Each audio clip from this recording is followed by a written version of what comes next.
সারা বাংলাদেশের সকল মানুষই এখন ব্যথিত।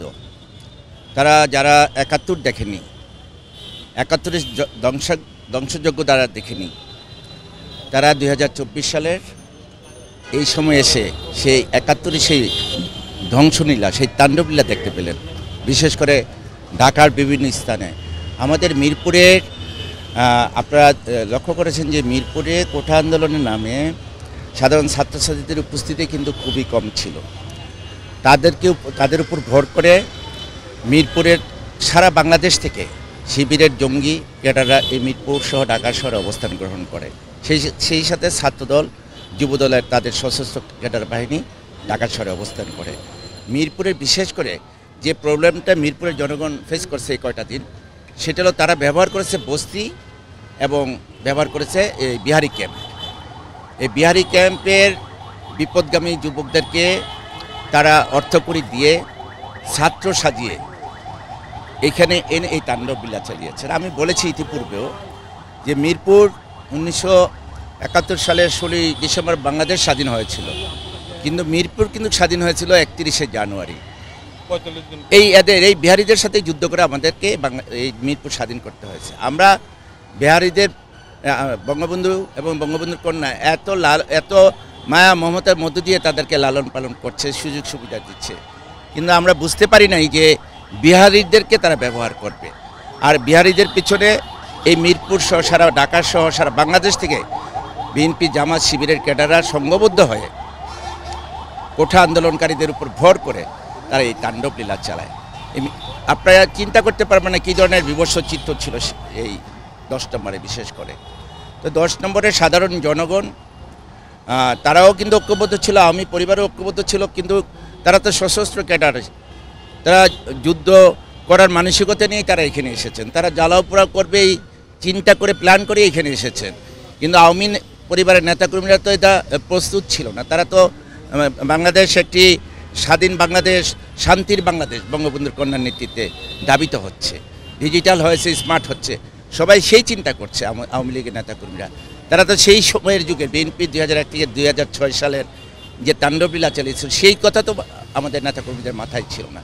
এখানে আমাদের ব্যর্থতা, আমাদের প্রস্তুতি ছিল না, আমাদের চিন্তার বাইরে ছিল যে এই ধরনের একটা ঘটনা ঘটতে পারে। আর এটা যদি আমাদের নেতাকর্মীরা বুঝতে পারত, আর বিহারিদেরকে যদি তারা ব্যবহার না করতে পারত, বিএনপি জামাতের এই গুটি কয়েক সন্ত্রাসী মিরপুরের এই মাটিতে দাঁড়াতে পারত না।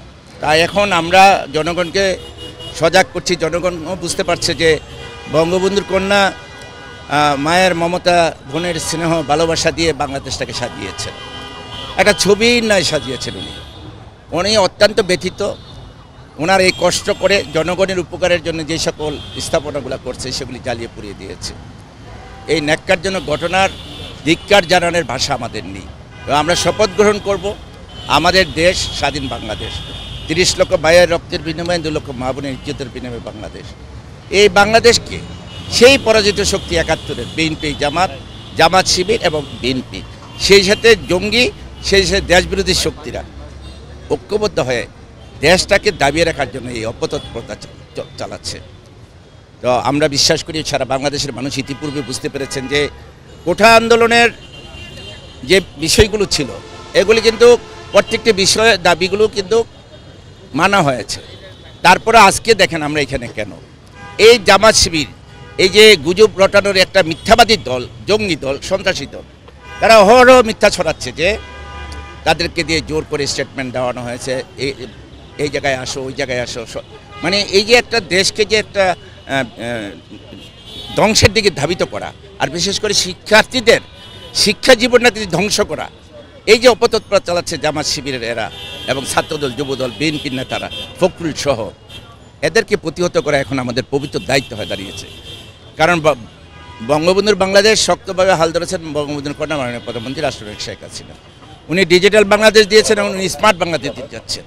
আর এই স্মার্ট বাংলাদেশ যারা গড়বে, সেই নতুন প্রজন্ম, সে আমাদের ছেলেমেয়েরা, তাদেরকে তো আজকে ধ্বংস করে দিচ্ছে, বিপদগামী করে দিচ্ছে।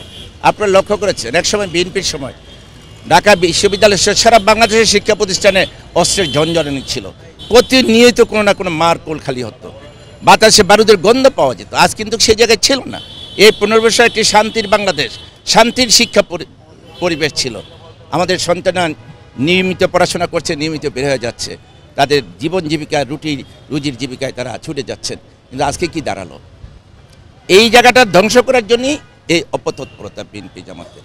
আপনারা জাতির বিবেক, আপনাদের কাছেও আমি সাংবাদিক বন্ধুদেরকে বলতে চাই, তাদের আসল চরিত্রটা, আসল উদ্দেশ্যটা, তাদের মুখোশগুলো কিন্তু জাতির কাছে তুলে ধরা। যে পরিমাণ ক্ষতি হয়েছে তা তো অপূরণীয়, এবং এই ক্ষতিপূরণ করতে গিয়ে বাংলাদেশের কিন্তু অনেক সময় পার হয়ে যাবে। আপনি মেট্রো রেলের কথাই বলেন না কেন, আমাদের এই মিরপুরের মানুষগুলো, ঢাকা ইউনিভার্সিটির ছাত্রছাত্রীরা, বিশ্ববিদ্যালয়ে পড়া ছাত্রছাত্রীরা এখান থেকে উঠতেন, 10 মিনিট 15 মিনিটে ঢাকা বিশ্ববিদ্যালয়ে চলে যেতেন। আজকে কি অবস্থা দাঁড়িয়েছে?